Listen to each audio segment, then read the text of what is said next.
బిస్మిల్లా అస్సలాము అలైకుం వరహ్మతుల్లాహి వబరకాతు ఔజుబిల్లాహి మినష్ షైతానిర్ రజీం బిస్మిల్లాహిర్ రహమానిర్ రహీం.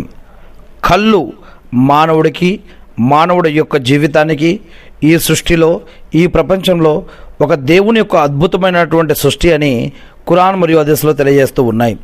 వీటి ద్వారా దేనిని చూడాలి, దేనిని చూడవచ్చు, దేనిని చూడకూడదు, ఏది చూస్తే ఎటువంటి పరిణామాలు ఎదురవుతాయి, మరి ఇహలోకంలో మరియు పరలోకంలో వీటి వల్ల కలిగే లాభాలు ఏమిటి, నష్టాలు ఏమిటి, ఇలాంటి ఇంకా అనేక రకాల విషయాలు ఖురాన్ మరియు హదీస్ల ఆధారంగా ఏం తెలియచేయబడ్డాయి.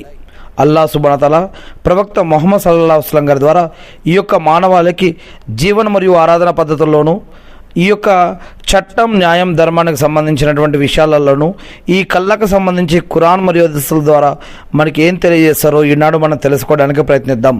ముందుగా నేను శాపగ్రస్తుడైనటువంటి సైతాన్, ఇబ్లీస్ అనబడే లూసిఫర్ బాండి నుంచి, వారి యొక్క సైన్యం నుంచి నేను అల్లాహ్ యొక్క రక్షణని, అల్లాహ్ యొక్క సహాయాన్ని, రక్షణ వేడుకుంటూ ఉన్నాను. ఆమీన్.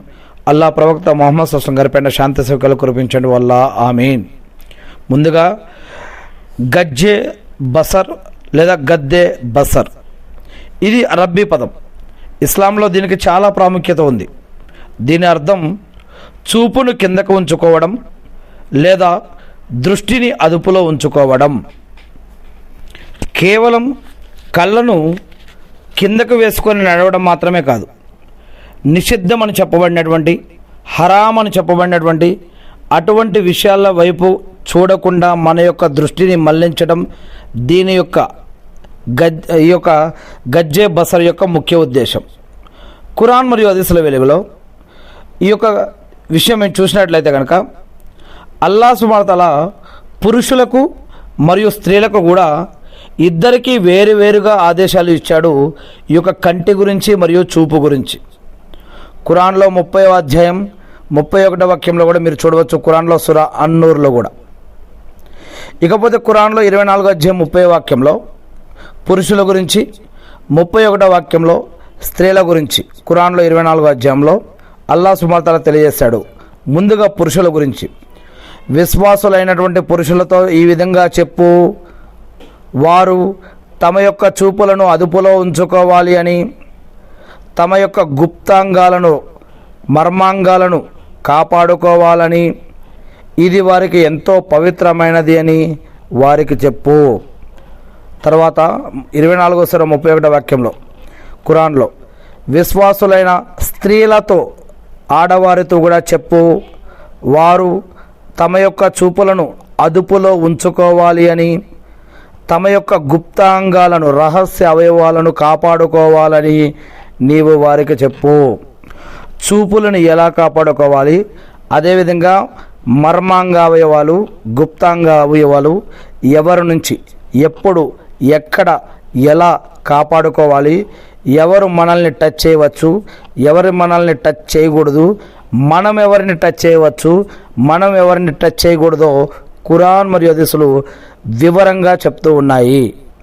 ఇక రెండవ విషయం, మనం నడుస్తున్నప్పుడు లేదా అనుకోకుండా ఏదైనా ఒక నిషిద్ధమైన దృశ్యం లేదా పరాయి వ్యక్తి మన కంట పడితే గనక ఇస్లాం దానికి మినహాయింపు ఇచ్చింది.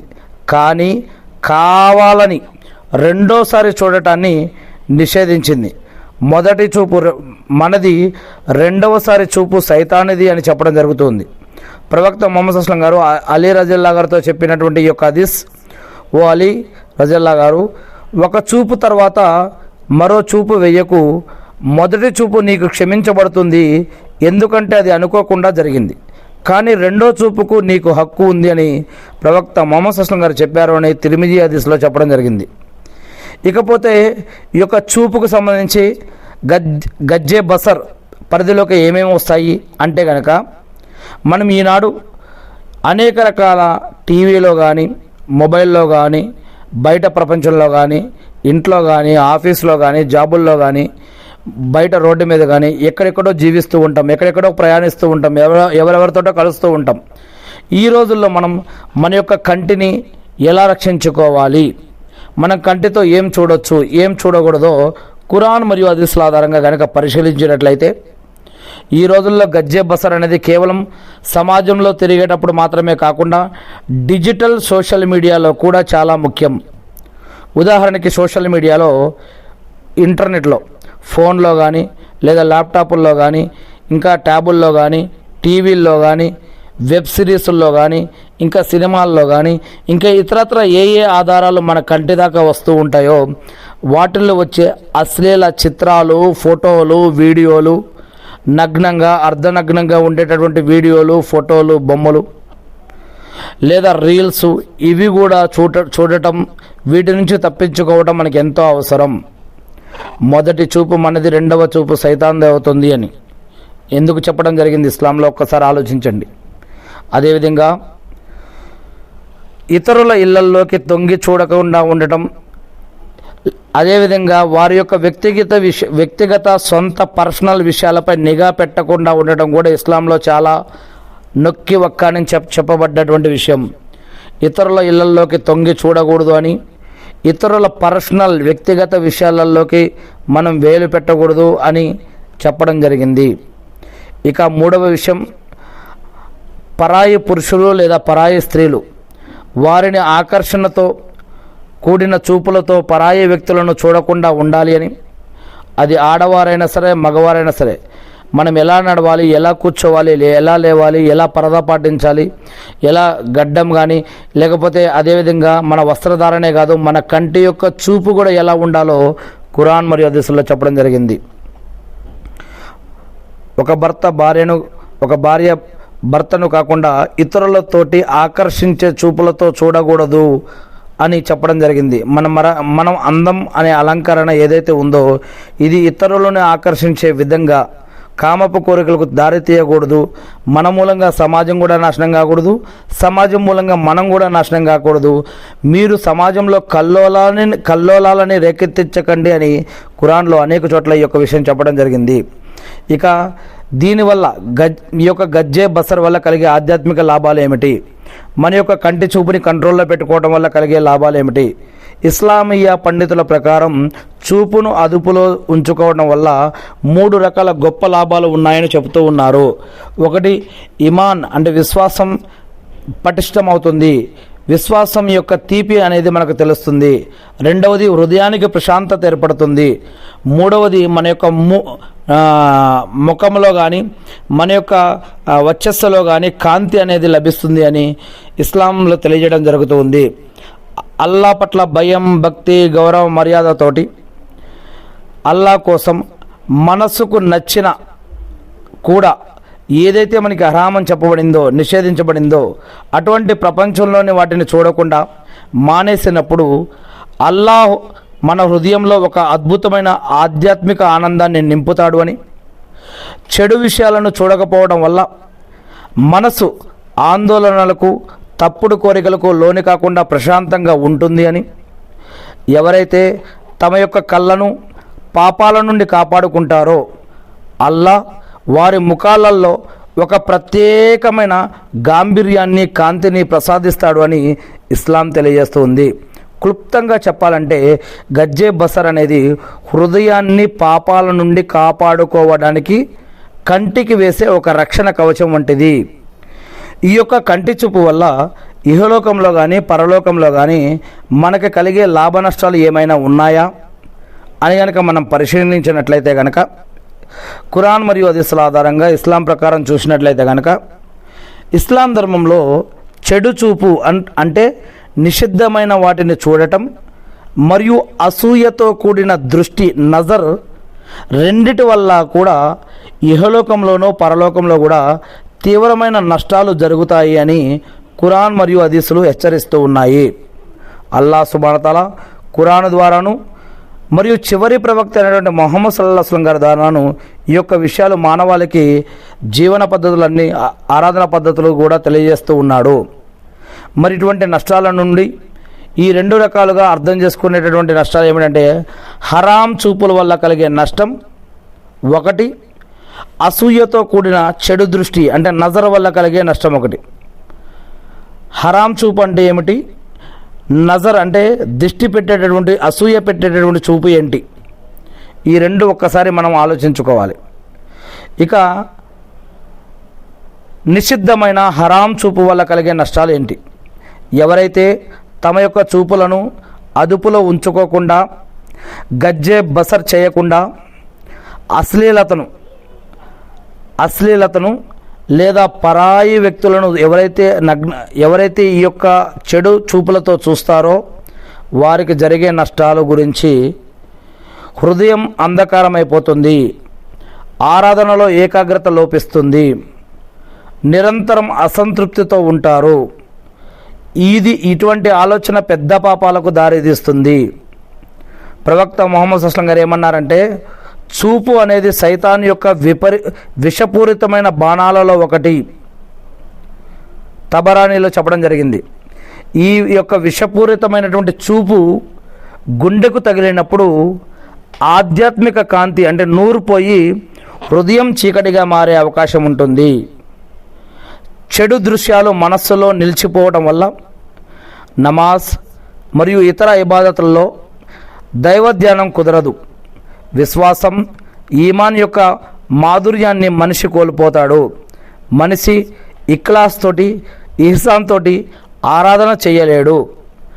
అందుకే కొన్ని రకాల ఆటల వల్ల, కొన్ని రకాల విషయాల వల్ల, కొన్ని రకాల మనం చూసే వీడియోలు, రీల్స్, సినిమాలు లేదా కొన్ని రకాల అలవాట్ల వల్ల నమాజులో నిలబడ్డప్పుడు కూడా అవే ఆలోచనలు, అవే గుర్తుకు రావడం జరుగుతూ ఉంటుంది.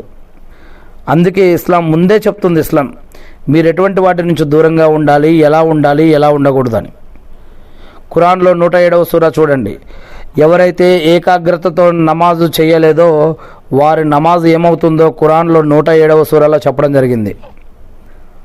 పేరు కోసం నమాజ్ చేయడం కానీ, ఏకాగ్రతతో నమాజ్ చేయకపోవటం కానీ, వీటి వల్ల కలిగే నష్టాలు ఏమిటో కూడా ఇస్లాంలో చెప్పడం జరిగింది ఖురాన్లో 107వ సూరాలో. ఇక హరాం చూపులు మనిషిలో కోరికలను పెంచుతాయి, కానీ వాటిని తీర్చలేవు. దీనివల్ల మానసిక ప్రశాంతత కరువవుతుంది. మనిషి నిరంతరం ఆందోళనకు లోనవుతూ ఉంటాడు. ఎంత సంపాదించినా, ఎన్ని ఉన్నా కూడా ప్రశాంతత అనేది దొక్కదు. ఆశ, అత్యాశ, అసూయ ఇవి పెరుగుతూనే ఉంటాయి. చూపు అనేది తప్పుడు ఆలోచనకు ఒక పునాది లాంటిది.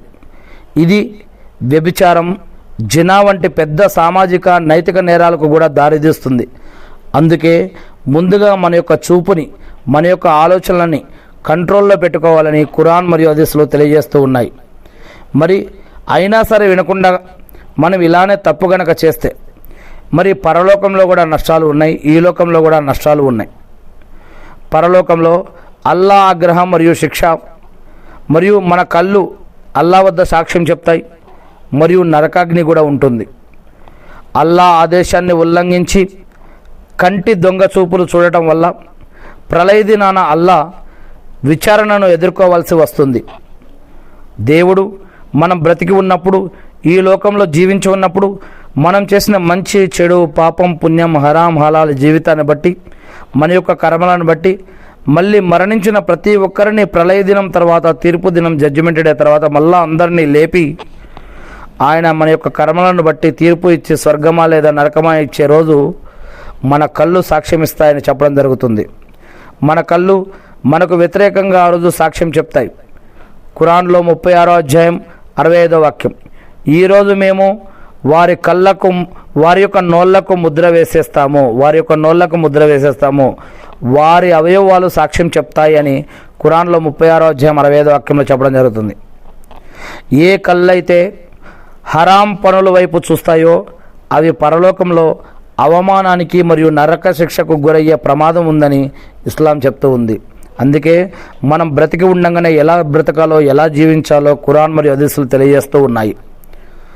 అసూయతో కూడిన చెడు చూపు వల్ల కలిగే నష్టాలు ఏమిటి అంటే, నజర్ వల్ల కలిగే నష్టాలు ఏమిటంటే, ఎవరినైనా అసూయతో చూసినా, చెడుగా చూసినా దానివల్ల ఒకరి ఎదుగుదలను లేదా అందాన్ని చూసి ఓర్వలేక అసూయతో అసూయ అంటే అసూయతో చూసే చూపు వల్ల, అసద్తో చూసే చూపు వల్ల ఇతరులకు నష్టం కలుగుతుంది, మరియు ఆ చూసేవారికి కూడా నష్టం కలుగుతుంది, ఇద్దరికి కూడా నష్టం కలుగుతుందని, ఇటువంటి వాటి నుంచి మీరు రక్షణ పొందండి అని అల్లాహ్ సుబ్హానహు వ తఆలా చెప్తూ ఉన్నాడు. చూసేవారికి కూడా నష్టం, దేనినైతే చూస్తున్నారో దానికి కూడా నష్టం. అందుకే నజర్ నుంచి రక్షించబడండి అని, నజర్ తగలకుండా ఉండడం కోసం లేదా నజర్ పోవడం కోసం ఇస్లాంలో కొన్ని దువాలు సూరాలు కూడా చెప్పబడ్డాయి ఖురాన్లో. ఇహలోకంలో కలిగే నష్టాలు ఏమిటంటే ఈ యొక్క నజర్ వల్ల, అసద్ వల్ల, అసూయ వల్ల, ఇటువంటి చెడు చూపు వల్ల హదీసుల ప్రకారం చెడు చూపు నజర్ అనేది ఖచ్చితంగా జరుగుతుంది అని హదీసుల్లో చెప్పడం జరుగుతుంది. అది మనిషిని చివరికి సమాధికి, ఒంటెను వంట పాత్రకు, మరణానికి చేరుస్తుంది అని ఇస్లాం చెప్తుంది. అంటే నజర్ వల్ల ప్రాణాంతక రోగాలు, వ్యాపార నష్టాలు లేదా ప్రమాదాలు కూడా జరగవచ్చు, అది కూడా అల్లా అనుమతిస్తే. ఇక ఇతరులపై అసూయతో చెడు చూపులు చూసే వ్యక్తి గురించి ప్రవక్త ముహమ్మద్ సల్లం గారు ఏమన్నారంటే, అసూయ నుండి దూరంగా ఉండండి.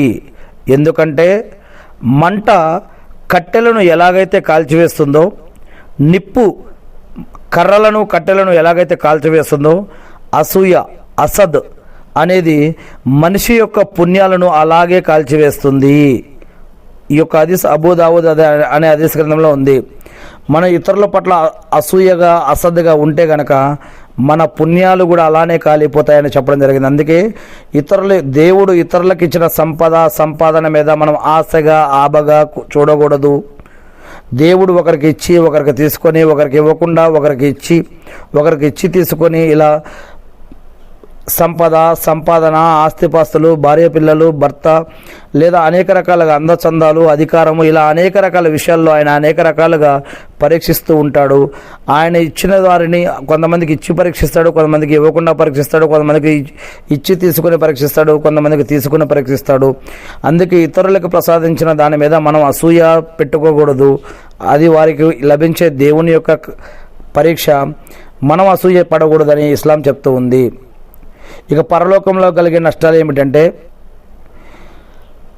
ఒకరిపై అసూయపడి వారి నాశనాన్ని కోరుకుంటూ చెడు దృష్టి పెట్టడం వల్ల అల్లా ముందు పాపాత్ముడిగా నిలబడాల్సి వస్తుంది ప్రళయ దినం రోజు.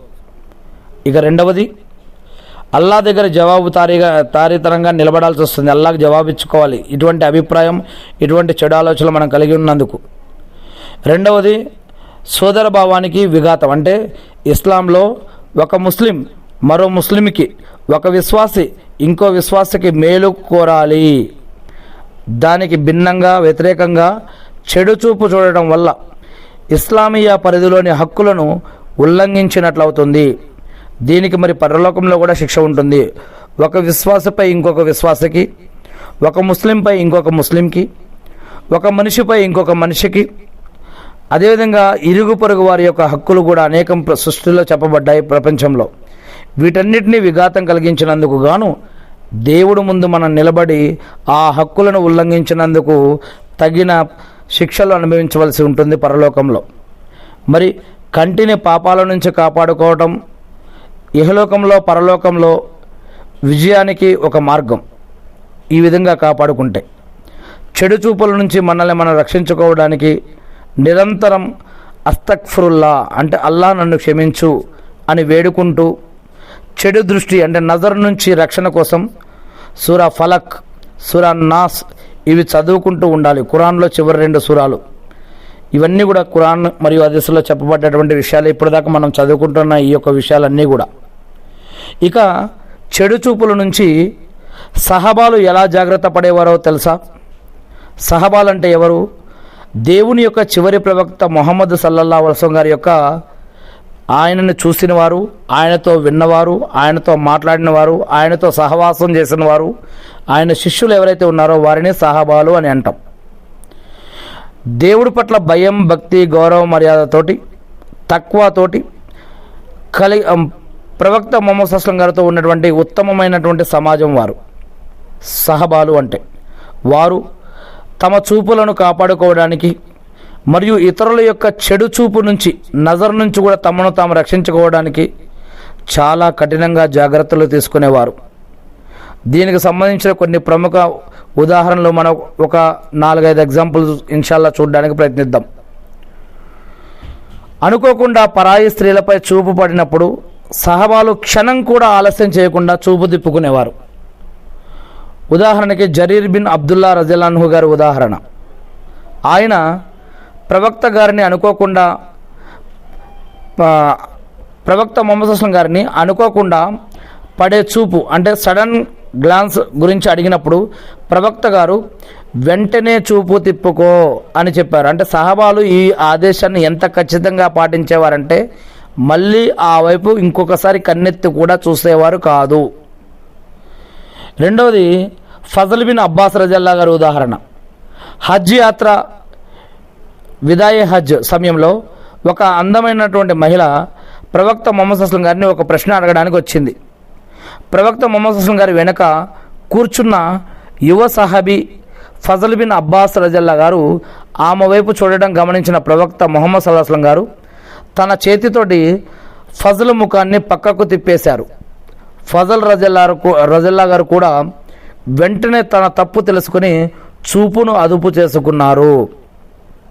అంతేకాకుండా సహబాలు ప్రైవసీని ప్రాణప్రదంగా భావించేవారు. ఒకరి అనుమతి లేకుండా ఇంకొకరి ఇళ్లల్లోకి చూడటం పెద్ద పాపంగా భావించేవారు. హజరత్ ఉమర్ రజల్లా గారి కాలంలోని ఒక సంఘటన. ఒకసారి హజరత్ ఉమర్ రజల్లా గారు రాత్రి వేళల్లో ప్రజల రక్షణ కోసం తిరుగుతూ ఉండగా ఒకరి ఇంట్లో తప్పుడు పని జరుగుతున్నట్లు అనుమానం వచ్చింది. ఆయన గోడ దూకి లోపలికి వెళ్ళారు. అప్పుడు ఆ ఇంటి యజమాని, ఓ అమీరుల్ మోమినిన్, నేను తప్పు చేసింది నిజమే, కానీ మీరు ఖురాన్ ఆజ్ఞను ఉల్లంఘించారు. అల్లా ఇతరుల ఇళ్లల్లోకి అనుమతి లేకుండా చూడవద్దు అని తలుపుల ద్వారానే రమ్మని చెప్పాడు అని గుర్తు చేశాడు. హజరత్ ఉమర్ రజల్లా గారు వెంటనే తన తప్పును ఒప్పుకొని అక్కడి నుంచి వెళ్ళిపోయారు. అల్లాహు అక్బర్. ఇక నజర్ అంటే చెడు దృష్టి తగలకుండా తీసుకున్న సహబాలు ఎలా వీటి నుంచి కాపాడుకునేవారంటే, సహబాల కాలంలో ఒకరి కన్ను అంటే నజర్ మరొకరికి తగలకుండా తగిలి అనారోగ్యానికి గురైన సంఘటనలు కూడా ఉన్నాయి. వాటి నుండి వారు ఎలా జాగ్రత్త పడ్డారో చూసినట్లయితే సహల్ బిన్ హునైఫ్ మరియు ఆమిర్ బిన్ రబియా రజల్లాహు గారి సంఘటన ద్వారా ఒకసారి నహల్ బిన్ హునైఫ్ రజల్లా గారు ఒక చోట స్నానం చేస్తూ ఉండగా ఆయన తెల్లటి అందమైన శరీరాన్ని చూసి ఆమిర్ బిన్ రబియా రజల్లా గారు మురిసిపోతూ, ఇంత అందమైన చర్మాన్ని నేను ఎప్పుడూ చూడలేదు అన్నారు. వెంటనే సహల్ బిన్ హునైఫ్ అక్కడికక్కడే పడిపోయి స్పృహ తప్పి పడిపోయి తీవ్ర అనారోగ్యానికి గురయ్యారు. ఈ విషయం ప్రవక్త ముహమ్మద్ సల్లల్లాహు అలైహి వసల్లం గారికి తెలిసినప్పుడు ఆయన ఆమీర్పై కోపగించుకొని, మీలో ఒకరు తన యొక్క సోదరుడిని చంపాలని ఎందుకు చూస్తారు? నీకు నచ్చినప్పుడు అతని కోసం బరకత్ దువా ప్రార్థన చేయాల్సింది కదా అన్నారు. ఆ తర్వాత ప్రవక్త గారి యొక్క ఆదేశం ప్రకారం, ముహమ్మద్ సల్లల్లాహు అలైహి వసల్లం గారి యొక్క ఆదేశం ప్రకారం ఆమీర్ రజల్లా గారు వధూ చేసినటువంటి నీటిని సహలపై చల్లగా ఆయన వెంటనే కోలుకున్నారు. అంటే ఎవరి ద్వారా నజర్ తగిలిందో అలా పలానా వ్యక్తి ద్వారా ఈ యొక్క వ్యక్తికి నజర్ తగిలిందని కనుక తెలిస్తే వారు వధూ చేసినటువంటి లేదా గుసలు చేసినటువంటి నీళ్ళని ఎవరికైతే ఈ యొక్క నజర్ తగిలిందో వాళ్ళ మీద చల్లటం వల్ల కూడా ఈ యొక్క ఇక్కడ నజర్ వెళ్ళిపోయినట్టు ఒకటి అర్థమవుతుంది.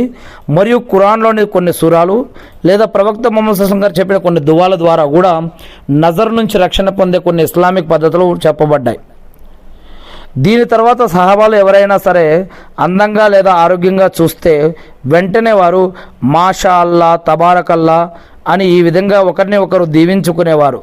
తద్వారా తమ యొక్క కన్ను ఇతరులకు తగలకుండా, అంటే తమ యొక్క నజర్ దిష్టి ఇతరులకు తగలకుండా వారు జాగ్రత్త పడేవారు.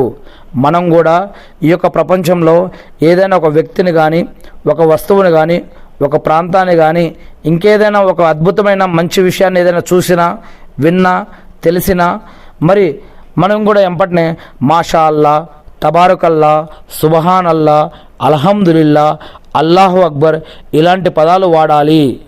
మరి దిష్టి తగలకుండా, నజర తగలకుండా ఇటువంటి పదాలు వాడాలి అని, మన నుంచి ఇతరులు కానీ ఇతరుల నుంచి మనకి కానీ హాని కలగకుండా ఉండాలి అంటే ఇటువంటి పదాలు ఉపయోగించాలి అని ఇటువంటి వాక్యాల ద్వారా మనకు అర్థమవుతుంది.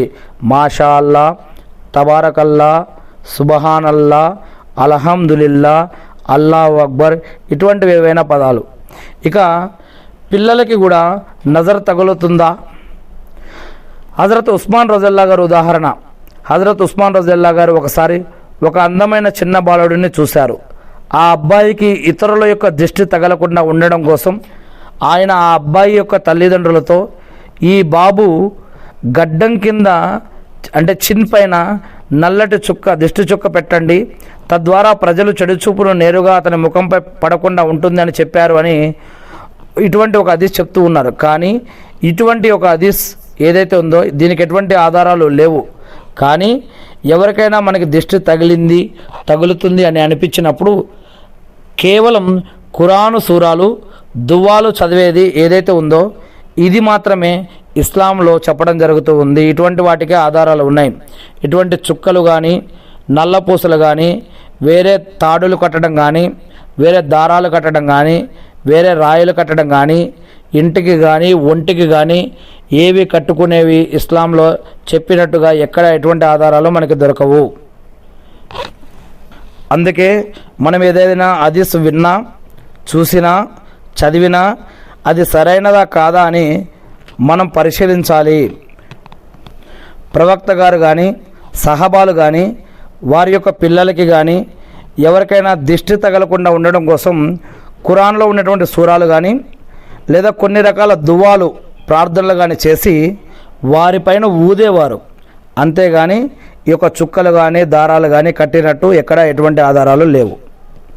కానీ మనం దువా చేయవచ్చు, దమ్ చేయవచ్చు, అది వేరే విషయం. ఈ విధంగా ప్రవక్త ముహమ్మద్ సల్లం గారితో ఉన్నటువంటి సహబాలు భౌతికంగా తమ యొక్క చూపులను అదుపులో ఉంచుకోవడమే కాకుండా ఆధ్యాత్మికంగా కూడా చెడు దృష్టి ప్రభావం నుండి తమ యొక్క కుటుంబాలను కూడా కాపాడుకోవడానికి నిరంతరం అల్లాహ్ రక్షణ కోరుకునేవారు. ఖురాన్లో ఉన్నటువంటి 3 ఖురాన్ వాక్యాలు నేను చదివి వినిపిస్తాను. 90వ సూర 8-9 వాక్యాలు. అల్లాహ్ మనిషికి చూపును ప్రసాదించినట్లుగా ఈ యొక్క వాక్యంలో మేము అతనికి 2 కళ్ళు 1 నాలుక మరియు 2 పెదవులను ఇవ్వలేదా? ఇది అల్లాహ్ యొక్క కృపను గుర్తు చేసేటటువంటి ఆయత్. ఇక దృష్టి గురించి, దృష్టిని అదుపులో ఉంచుకోవడం గురించి ఖురాన్లో 24వ అధ్యాయం 30వ వాక్యంలో పురుషులకు మరియు 31వ వాక్యంలో స్త్రీలకు తమ యొక్క చూపులను కిందికి ఉంచుకోవాలని నిషిద్ధమైన వాటిని చూడకూడదు అని ఆదేశించాము అని అల్లాహ్ చెప్తూ ఉన్నారు. ప్రతి మనిషి తాను చూసే వాటి గురించి తీర్పు దినాన సమాధానం చెప్పుకోవాల్సి ఉంటుంది. నిశ్చయంగా చెవి, కన్ను మరియు హృదయం వీటన్నిటి గురించి ప్రళయ దినాన అడగడం జరుగుతుంది అని ఖురాన్లో 17వ అధ్యాయం 36వ వాక్యంలో చెప్పడం జరుగుతుంది. ఇంకొక విషయం, అల్లాహ్ యొక్క భయం వల్ల కన్నీరు కార్చే కన్ను నరకాగ్ని నుండి రక్షించబడుతుంది అని హదీసుల్లో చెప్పడం జరిగింది. అలాగే ఇస్లాం రక్షణ కోసం పహారా కాసే కంటికి కూడా గొప్ప ప్రతిఫలం ఉంటుంది అని ఇస్లాం చెప్తూ ఉంది. కంటికి సంబంధించినటువంటి కొన్ని బాధ్యతలు ఇస్లాం తెలియజేసిన బాధ్యతలు. చూపును మంచి పనుల కోసం ఉపయోగించాలి. ఖురాన్ చదవడం, ప్రకృతిని చూసి అల్లాహ్ యొక్క గొప్పతనాన్ని తలుచుకోవడం, ఇలాంటి అనేక విషయాలు. ఎవరైనా లేదా ఏదైనా అందమైన వస్తువును చూసినప్పుడు మాషా అల్లా, బారకల్లా అనడం వల్ల వారికి దిష్టి తగలకుండా ఉంటుందనే విషయం మనం ఈరోజు తెలుసుకున్నాం. ఇక 3వది, అసభ్యకరమైన దృశ్యాలకు కళ్ళను దూరంగా ఉంచడం హృదయానికి ప్రశాంతతనిస్తుందనే విషయం కూడా ఈరోజు మనం తెలుసుకున్నాం. ఖురాన్లోని 22వ అధ్యాయం 46వ వాక్యం చూసినట్లయితే కనుక నిశ్చయంగా కళ్ళు గుడ్డివి కావు, కానీ మన యొక్క హృదయాలు రొమ్ములలో ఉన్న హృదయాలు గుడ్డివైపోతాయి. అంటే సత్యాన్ని చూడలేని హృదయం అసలైన గుడ్డితనానికి గురైనట్లని లెక్క. ఆకాశం, భూమి మరియు ప్రకృతిలోని అద్భుతాలను చూసి అల్లాహ్ యొక్క ఉనికిని గుర్తించమని ఖురాన్ పదే పదే చెప్తుంది. ఈ సృష్టిలో ఉన్నటువంటి ప్రాణులను, ఇతర ప్రక్రియను, ఇతర పనులను, అద్భుతాలను చూసినప్పుడు మరి కొండలు, పక్షులు, క్రిమికీటకాలు, వర్షము, ఎండ, సూర్యుడు, చంద్రుడు, ఒక క్రమ పద్ధతిలో ఈ సృష్టి మొత్తం ఎలా నడుస్తుందో, జంతువులు కానీ, ప్రాణం ఉన్నవి, ప్రాణం లేనివి కానీ, ఇవన్నీ కూడా ఒక నడిచే ఈ యొక్క ప్రక్రియ మొత్తాన్ని చూసి ఎన్నో ప్రశ్నలతో పాటు సమాధానాలు కూడా దాగి ఉన్నాయని, సృష్టిని కాకుండా సృష్టికర్తను గుర్తించమని, ఈ యొక్క సృష్టిని కాకుండా సృష్టికర్తను ఆరాధించమని, ఈ సృష్టి ఇలా ఉంది అంటే ఆ సృష్టికర్త యొక్క అద్భుతమైన విశేషమైనటువంటి గుణగణాలను గుర్తించి ఆ 7వ ఆకాశం పైన అర్ష్ పైన ఉన్నటువంటి ఆ సృష్టికర్త అయినటువంటి ఆ అరబ్బీ భాషలో అల్లా అనబడే ఆ యొక్క పదం కలిగినటువంటి ఆ సృష్టికర్తను గుర్తించమని చెప్పడం జరిగింది. తెలుగులో దేవుడని, భగవంతుడని, ఇంగ్లీష్లో గాడ్ అని, అదేవిధంగా ఉర్దూలో ఖుదా అని, భగవాన్ అని, అరబ్బీలో అల్లా అని అంటాం. అదేవిధంగా సృష్టికర్త ఖురాన్లో చూసినట్లయితే ఆయన 7వ ఆకాశం పైన అర్ష్ అనే పీఠం పైన ఉన్నాడు అని ఖురాన్ తెలియజేస్తూ ఉంది. అల్లా భయం వల్ల కన్నీరు కార్చే కంటికి నరకాగ్ని తాకదు అని ప్రవక్త ముహమ్మద్ సల్లం గారు చెప్పారు. బాధలో ఉన్నప్పుడు లేదా అల్లాను వేడుకుంటున్నప్పుడు కళ్ళల్లో నుంచి నీళ్లు రావటం, కంటి తడిగా అవ్వటం, చెమర్చడం అనేది ఒక ముస్లిం యొక్క వినయానికి నిదర్శనంగా ఇస్లాం చెప్తూ ఉంది. ప్రవక్త ముహమ్మద్ సల్లం గారు సుర్మా పెట్టుకునేవారు కంట ఆరోగ్యం గురించి, మరియు కనురెప్పల యొక్క ఎంట్రుకలు పెద్దగా కావడం గురించి, మరియు ప్రతిరోజు 5 సార్లు వజూ చేసేటప్పుడు ముఖాన్ని కడుక్కోవడం వల్ల కళ్ళు శుభ్రంగా ఉంటాయని కూడా ఇస్లాం చెప్తూ ఉంది. ప్రవక్త ముహమ్మద్ సల్లం గారు ఏమన్నారంటే, కన్నులు కూడా వ్యభిచరిస్తాయి, కన్ను ద్వారా కూడా వ్యభిచారం అనేది జరుగుతుంది. మరి మీ చూపు, మీ ఆలోచనలు ఎలా ఉన్నాయో అటువంటి వ్యభిచారం నుంచి మిమ్మల్ని మీరు కాపాడుకోండి అని ప్రవక్త ముహమ్మద్ సల్లం గారు చెప్పారు. పరాయి వ్యక్తులనే కాదు, మనం కొన్ని రకాల అశ్లీలమైనటువంటి వీడియోలు, ఫోటోలు, బొమ్మలు చూడటం కూడా ఇది కూడా మరి మనకి ఇటువంటి కోవకే వస్తుందని చెప్పడం జరుగుతుంది. ఆత్మశుద్ధికి మొదటి మెట్టు ఇటువంటి వాటి నుంచి మనం రక్షణ పొందాలి. ఈరోజు మనం తెలుసుకున్న ఇంకో విషయం ఏమిటంటే, ప్రళయ దినం రోజు అల్లా మన యొక్క నోటికి, పెదాలకి సీలు వేసేస్తాడు. మన యొక్క అవయవాలు మాట్లాడతాయి, మన తరపున సాక్ష్యం ఇస్తాయి, వాటిల్లో కళ్ళు కూడా ఒకటి అని ఇస్లామిక్ పండితులు తెలియజేసే ఒక విషయం ఏమిటంటే, కన్ను దేన్నైతే చూస్తుందో అది నేరుగా హృదయానికి చేరుతుంది. చెడు చూస్తే హృదయంలో చీకటి ఏర్పడుతుంది. ఖురాన్ మరియు ప్రకృతిలోని అల్లా యొక్క అద్భుతాలను చూస్తే హృదయం కాంతితో, నూరుతో నిండిపోతుంది అని. ఇతరుల ఇళ్లలోకి అనుమతి లేకుండా వెళ్ళకూడదు. వారి ఇంటికి ముందుగా స్ట్రైట్గా తలుపు దగ్గర ఎదురుగా నిలబడకూడదు. వారి అనుమతి పొందితేనే మనం ఇంట్లోకి వెళ్ళాలి. ఇది కూడా ఖురాన్లో, ఇది కూడా ప్రవక్త ముహమ్మద్ సల్లం గారి ద్వారా అల్లాహ్ సుబ్హానహు వ తఆలా తెలియజేస్తున్నటువంటి హదీస్. ప్రవక్త ముహమ్మద్ సల్లం గారు కంటికి సంబంధించి 3 విషయాలు. ఒకటి, సుర్మా పెట్టుకునేవారు, ఇది సున్నత్, ఇది చూపును మెరుగుపరుస్తుంది అని. అదేవిధంగా వజూ చేసేటప్పుడు కళ్ళను గట్టిగా నలపకుండా సున్నితంగా నీటితో శుభ్రం చేసుకోవాలని. ప్రతిరోజు నిద్ర లేవగానే చేతులతో కళ్ళను తుడుచుకుంటూ నిద్రను వదిలించుకోవడం ప్రవక్త గారి యొక్క సున్నత్. ఇంకొకటి, కన్ను గురించి ప్రవక్త ముహమ్మద్ సల్లం గారు తెలిపిన ఒక హదీస్ ఏమిటి అంటే, ఎవరైతే తన యొక్క తల్లిదండ్రుల వైపు ప్రేమతోటి, గౌరవంతో ఒకసారి చూస్తారో వారికి అల్లా ఒక మబూల్ హజ్, అంగీకరించబడిన హజ్ యాత్ర చేసినంత పుణ్యాన్ని ప్రసాదిస్తాడు. ఖురాన్ చదవడానికి రాకపోయినా సరే కొంతమంది దాని యొక్క ఆయతుల వైపు, ఖురాన్ వైపు, అల్లా పట్ల భయం, భక్తి, గౌరవం, మర్యాదతోటి ఖురాన్ని కనుక చూస్తే, కాపాడితే, అలా చూడటం కూడా ఒక రకమైన ఆరాధనగా పరిగణించబడుతుంది. ఇస్లాం కోసం మరియు దేశ రక్షణ కోసం ఏదైతే కన్ను కాపలా కాస్తుందో నిద్రపోకుండా, అటువంటి పహారా కాసే కంటికి నరకాగ్ని తాగదు అని ఇస్లాం చెప్తూ ఉంది. అల్లా యొక్క భయంతో ఏ కన్నైతే కన్నీరు కారుస్తుందో అటువంటి కన్నుకి అల్లాహ్ సుబ్హానహు వ తఆలా ప్రళయ దినం రోజు అర్ష్ నీడలో రక్షణ కల్పిస్తాడు. గూఢాచారం చేయటం కానీ, వేరే వాళ్ళ యొక్క లోపాలను మనం వెతకకూడదు అని, చాడీలు చెప్పకూడదు అని, మోసం చేయకూడదని ఖురాన్లో 49వ సూరా 12వ వాక్యంలో చెప్పడం జరుగుతుంది. కంటి చూపు దేవుడు మనకి ప్రసాదించిన ఒక అమానత్, బాధ్యత. మనం కంటి ద్వారా చూసినవి, హృదయంలో ఆలోచించేవి అన్నీ కూడా ఆయనకు తెలుసు అని ఖురాన్లో 40వ అధ్యాయం 19వ వాక్యం చెప్తుంది. అల్లాహ్ సుబ్హానహు వ తఆలా మనందరికీ ఇహపరలోకాల్లో రక్షించుగాక. ఆమీన్.